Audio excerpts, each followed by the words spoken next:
Welcome back kaibigan, Balitang Gilas po tayo. Sinabi ni Coach Tim ang kanyang pinagsisisihan sa nakaraang laban ng Gilas. At sinabi pa niya na walang idadagdag o tatanggalin sa ating national team. At nalaman ko na babalik pala ulit ang Gilas sa Qatar bago ang FIBA Asia Cup sa Saudi Arabia.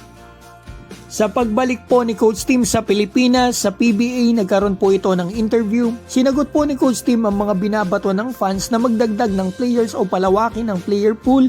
Ika po ni Coach Tim, hindi ganun kadali yun yung kumuha ng player o palawakin ng pool dahil sa budget at extra time, especially sa practice o chemistry. Not just that easy just to pull somebody out, or add to the pool or get a bigger pool. There's finances involved, there's budget, there's extra travel time, more practice time. It's not as simple as just saying, okay, now we're going to go to 15 or 18 or 20 people. It's not that simple. And About naman po sa mga tulad ni Quentin Milora Brown na umaasang makakalaro din sa Gilas, ay mukhang hindi pa po ito makakalaro sa ngayon kahit ma-approvean pa ito ngayon ng FIBA as local. Kasi ito po ang sinabi ni Coach Tim about yan. so at this point, no, we're not going to add to the pool. We're not going to subtract from the pool unless there's guys out there that don't want to join us anymore. But as long as these guys want to continue to play and represent, we're going to let them represent.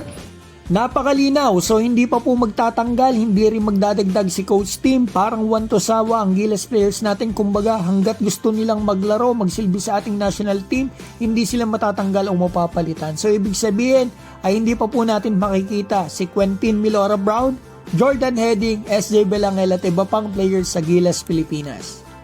So eto na mga kaibigan, madidinig na po natin kung ano nga ba ang pinagsisisihan ni Coach Tim sa nakaraang laban ng ating Gilas Pilipinas. We'll be smarter, not play 3 games in a row.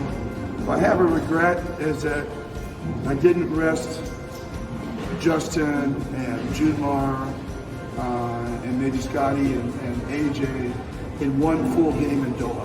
So pinagsisisihan po ni Coach Tim na hindi niya pinahinga ng isang laro ang key players natin sa 3 games nila in Doha Cup. Basically mga kaibigan, sunog o pagod talaga players natin dyan, samahan mo pa ng napakahabang mga flight. Pero usapang flight, magfa-flight ulit pala ang ating Gilas Pilipinas sa Qatar in preparation sa mismong FIBA Asia Cup sa Saudi Arabia.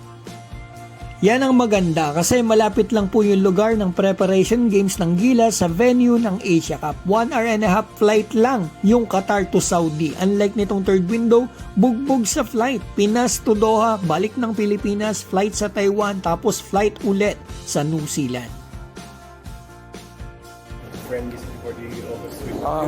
I'm not sure. I think there's a plan, maybe a plan to go to Qatar again and play like 1 or 2 games, so we're there early and we adjust to the time zone. Shoutout ko po pala si Edith Doramal, Mark Chanco, Arthur Pablico, Dodong Joseph, Mags Magday, Donnie Gagi, Ruel Basadre, Ronman, Off the Road Vlog, Joey Del Mundo, Jonicio Rupo, Junior Andaya, Rusty Duarte at Lina Bachika. Mga kaibigan, maraming salamat po sa inyo.